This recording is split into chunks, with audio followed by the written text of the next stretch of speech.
introduction, and we'll try to do it in an orderly fashion. Turn over to Brad Treliving. Live people.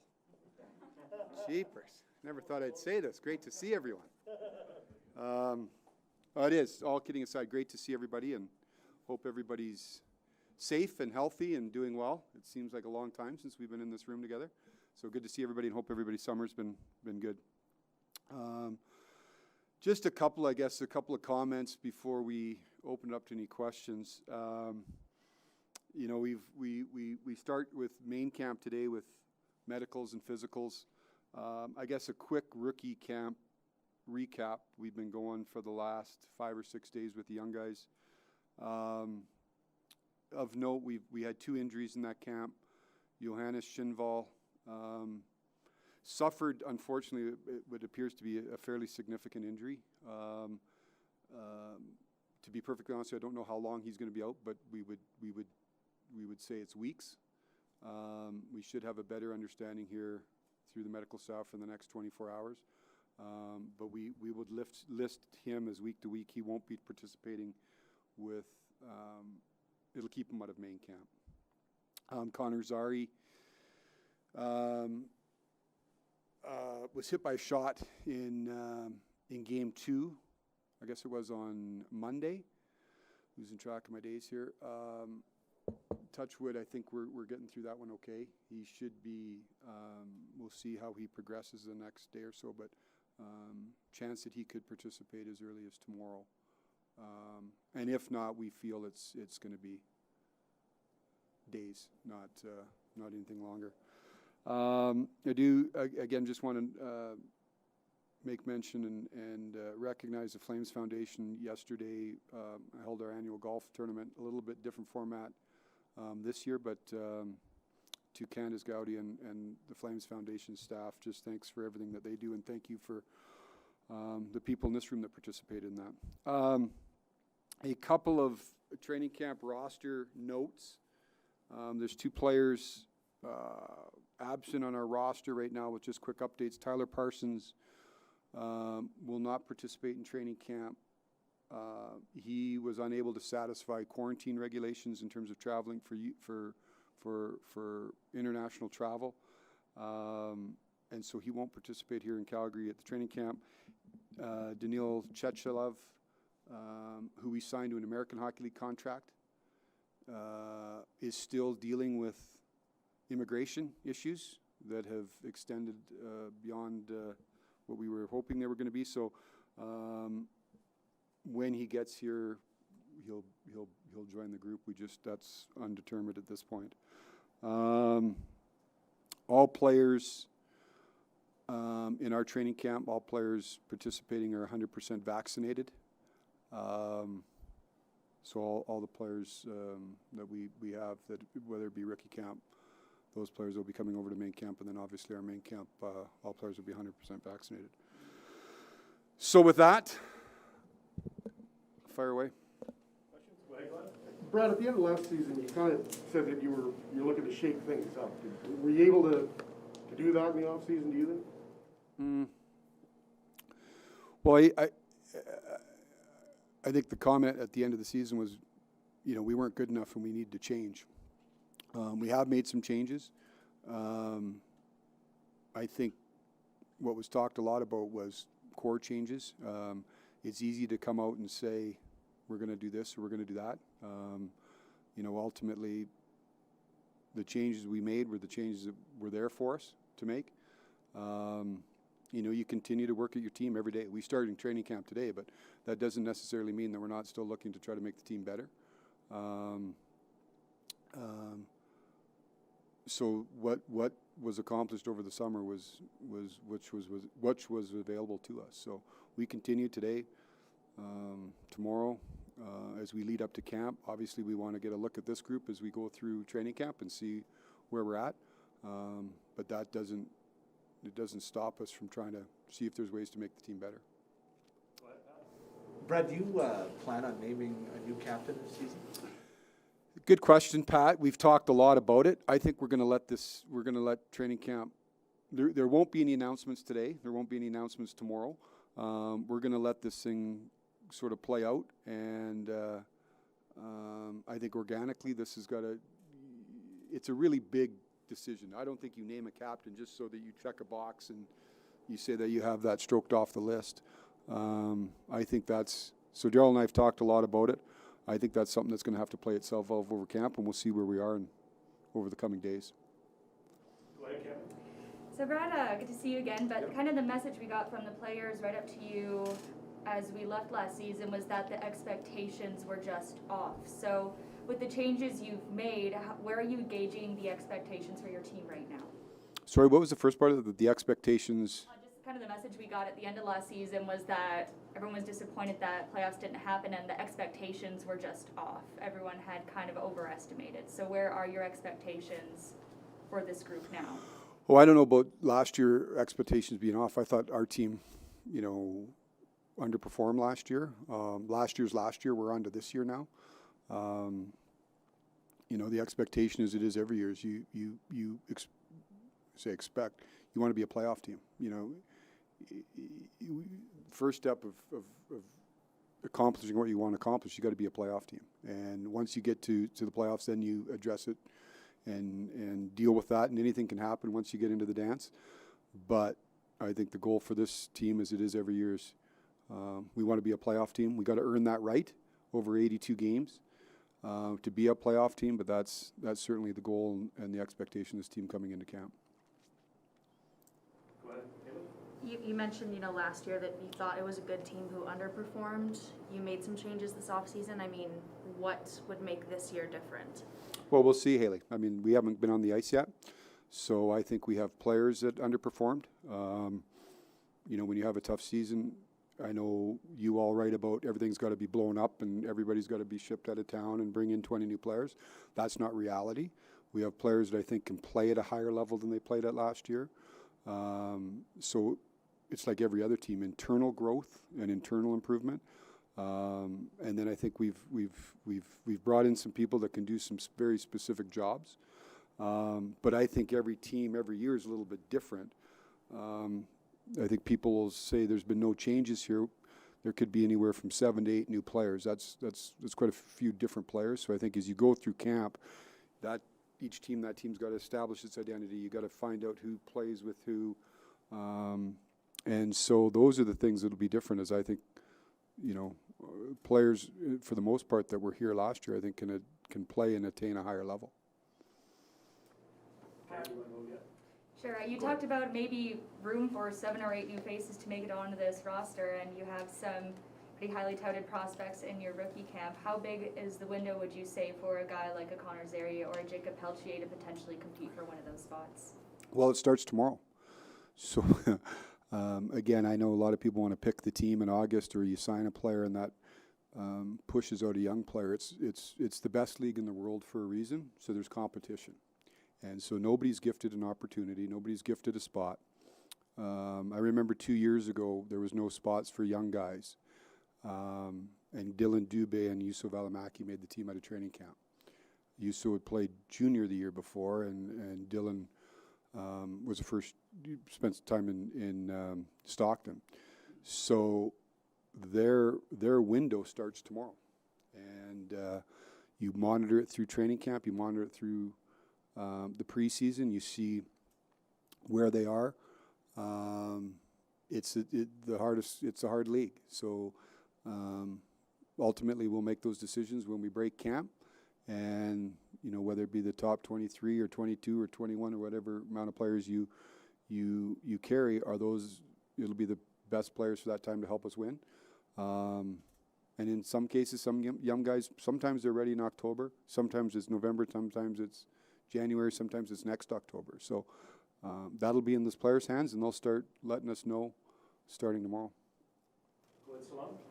Hey Brad, there are lots of fans who've been here the past few years and seen this core not necessarily have playoff success. And do you have a message for those fans that kind of see this as, again, coming back with the same group in sort of a Groundhog Day situation? Do you have a message for those fans that are frustrated in that regard?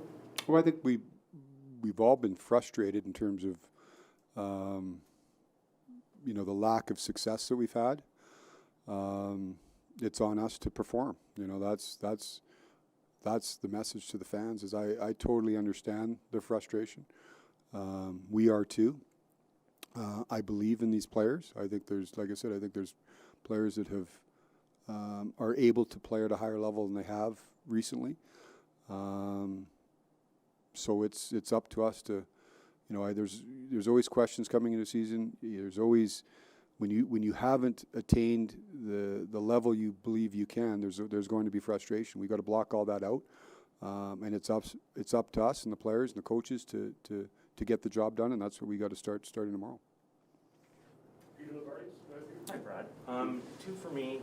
How is Noah Hannafin progressing, and when might he return coming out of shoulder surgery? And the other thing is, with Daryl, with new faces and a new season, between today and opening night for you and Daryl, what are you hoping to really see? What might be one or two things that you'd love to see in this camp in terms of setting you up to truly be ready for opening night? Well, the first one, Lou, on Noah, I guess both Noah and Sean would be guys that had off-season surgeries. Now, touch wood, both are ahead of schedule. We don't anticipate any barriers. Now, we're going to take it slow with them. They'll both be full participants. Now, I say that we're getting all the medical stuff done today. We don't anticipate them being we anticipate them being full participants in camp. Now, we're still talking. We've spent a lot of time talking about how many preseason games they get into. I think we'll monitor that and probably get them into more at the back half of the schedule than on the front half. So both are doing well. Both are ahead of schedule. We don't anticipate any issues with training camp or them starting the season. And then as far as what we want to see, I think a little bit. It's when you have new people, it's role identification.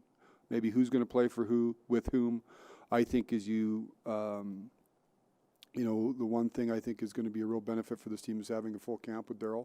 So, the way we want to play, I know he's been talking to there's been lots of communication with the players throughout the course of the season. We've had pretty much our group here for the last, 2 to 3 weeks. So there's been lots of dialogue. And that's really what you want to use the preseason for, is getting people that are new, acclimated to the group, finding their roles, and building your team. It takes time to build your team in terms of where everybody fits and job responsibilities and job descriptions. And so that's really the next 2 weeks we want to see coming out of camp. What does this mean for Tyler Parsons? And was this unforeseen? Is this kind of in the last 24 hours you found out that he wasn't coming, or you knew? No, we knew. I don't think it means a whole lot. I think ultimately, I don't think it's that. It wasn't a shock for us. We've known that was going to happen, and we anticipate he'll get down to Stockton when training camp gets there and get started. And just to clarify, he's unvaccinated? I'm not. That's a personal question for Tyler. I guess just kind of to follow up on that, you mentioned that the roster that is here is 100% vaccinated. What were those conversations like with players trying to suss out where people were at over the summer? And is this something that factors into your conversations with potential new players now? Well, you have to discuss it with the players because there's real strict protocols and there's a significantly different operational protocol for a vaccinated and unvaccinated player for the NHL protocols, which really especially when you're in Canada and you're crossing borders, and I guess it's both ways, but we play a lot more games in the U.S. So we had to understand where people were at. I would tell you this, Cammy, it really wasn't an issue. Our guys were, the majority of the players, I think, have to go back, but the vaccine, our players became eligible for the vaccines right near the end of the year last year, like the age eligibility. So in the spring last year and early summer, I guess, when we finished, it was just like we had guys that were just getting vaccinated either when the season was ending or stayed around and got it before they left. So I'd say the lion's share of our guys were all done even before they left. So it wasn't a big issue, but we certainly needed to know where everybody was. And then obviously the players deal with the PA. The NHL PA communicates with the players on a regular basis, but it wasn't a major issue in terms of having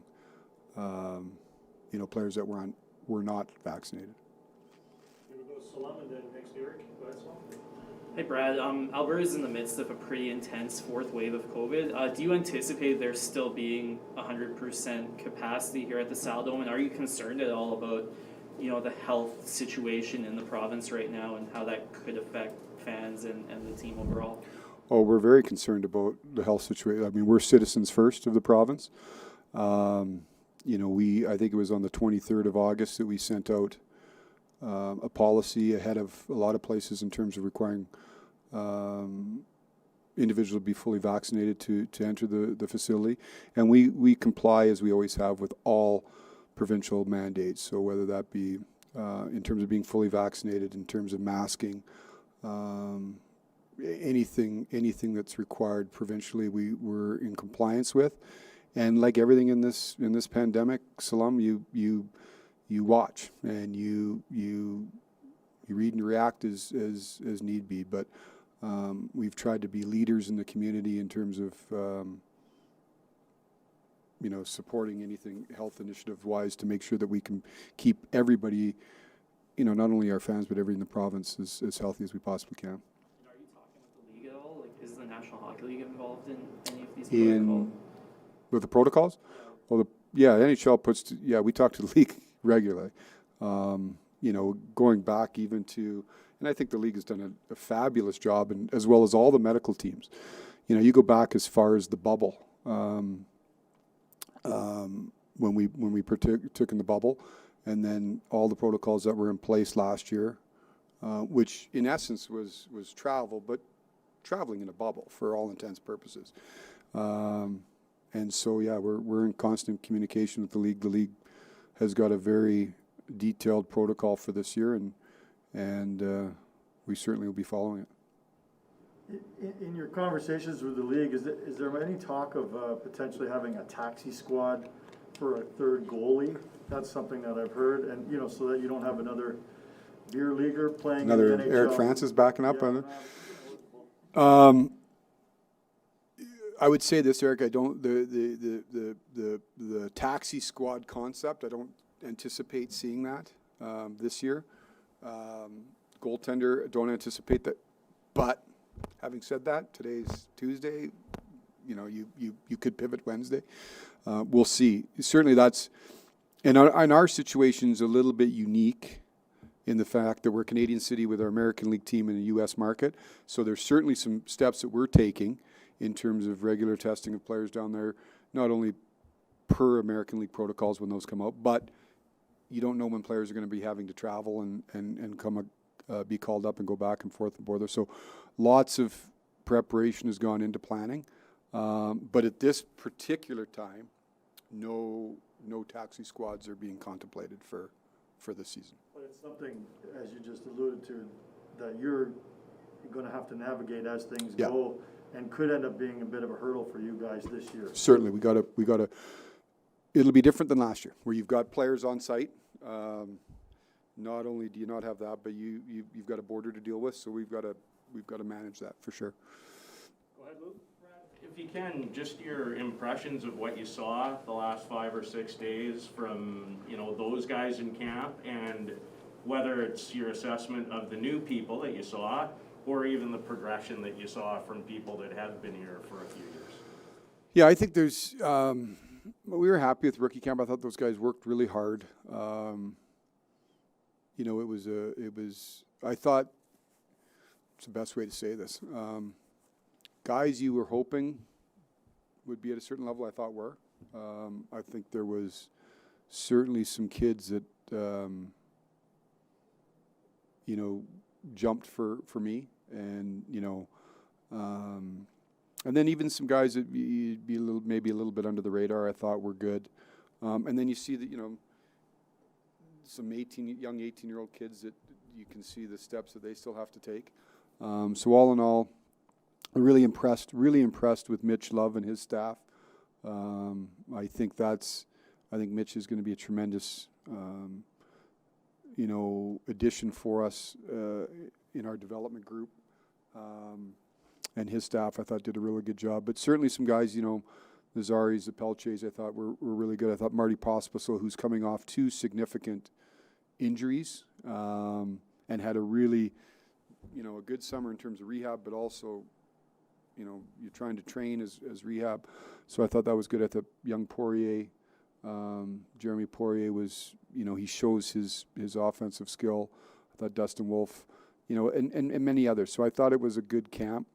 And it was a good kickoff for us. So was happy with how things played out over the 5 days, 6 days. Sorry, throw one more, just Yeah. with some of the changes to the NHL bench this summer. I know Yep. when Kirk Muller was hired, it was, we're still having discussions over who's going to run the power play and stuff like that. Is that something you can share? Just I'll let Daryl get into that, Haley.